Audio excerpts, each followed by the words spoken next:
Hello and thank you for joining us for this week's track guide for Daily Race C in association with Kireth eSports. And what a week it is to be back. So I've been away from the game for a couple of weeks, there's been an update and we've got a new track. Not only have we got a new track, it's one of my favourite tracks from a previous racing game. So the first thing I ever raced online on was Project Cars, and this was one of my favourite tracks to go around racing online with friends, and now it's in Gran Turismo 7, so it's great to see. I'm going to go through the lap guide in the Group 3 cars. It's the BMW M6, but the sprint variation, not the endurance car that we've used in some other previous track guides, so make sure you get the sprint variation if you want to be in the meta car. The Genesis also is a decent car to use as well, some other top times in that.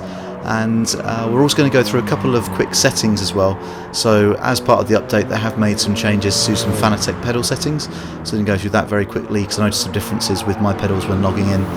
So I'll give you guys a couple of quick tips for anybody using Fanatec equipment, and then we'll get straight into the lap guide. So let's look at those pedal settings quickly and then we'll get started with it. So since the update, if you go into your GT menu at the top left hand corner, go down to options and across to controllers, you'll see that there's this new tile now added in there, steering controller settings. And if you use a Fanatec setup, or this may even be for other brake and steering setups as well, you can see whether your steering's zeroed. You can test your accelerator and brake input and clutch input. Not that I really use clutch in this game, but it does have the ability for all three of them. And then you can go in and set dead zones in the game, which is something that is a really great addition. I think should have probably always been in there, but they have now added it. So as you see, I've got a little dead zone on my brake and my accelerator, so when my foot's resting on the pedal, I'm not accidentally sort of putting in some brake inputs. They've added that in. I did also notice though that my pedal vibration had gone, so if you use V3s you will be able to get pedal vibration on your brakes in this game. If you want to have that back on, make sure that you have your shock setting switched on. So I had mine switched off, and it had also switched off the brake vibration, which has always previously worked. So if you're going to have your brake vibration on your V3s, make sure you have that shock setting set up to at least 10, and then your brake vibration will come back. So without further ado, let's get into the lap guide here and break it down. Here we go with the track guide then. It's going to be an interesting race this week, I think, because you've got to use the medium and the soft tyres, so do make sure you're on the soft tyres for qualifying if you've been on the mediums during the race. And the first brake marker we're looking out for here is the 200 metre board.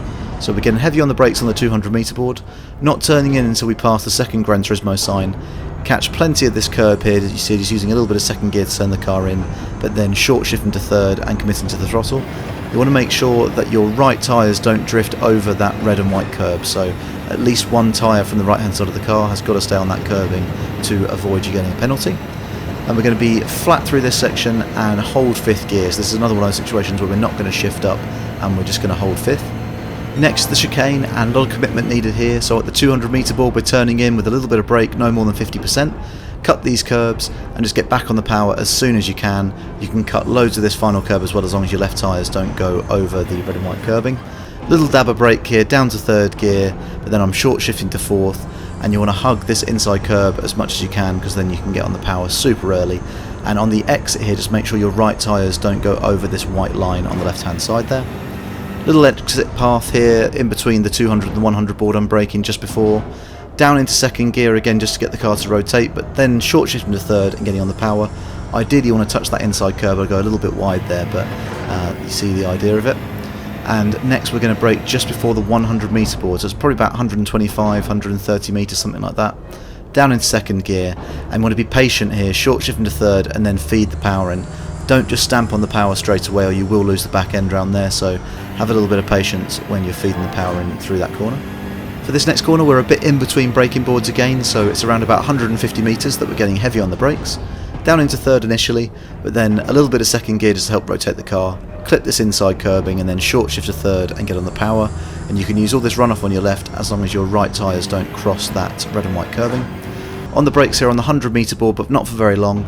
Down to second gear to rotate, and loads of patience needed here. You need to wait till you're a good half the way around the corner before you short shift to third and feed the power in while straightening the wheel out.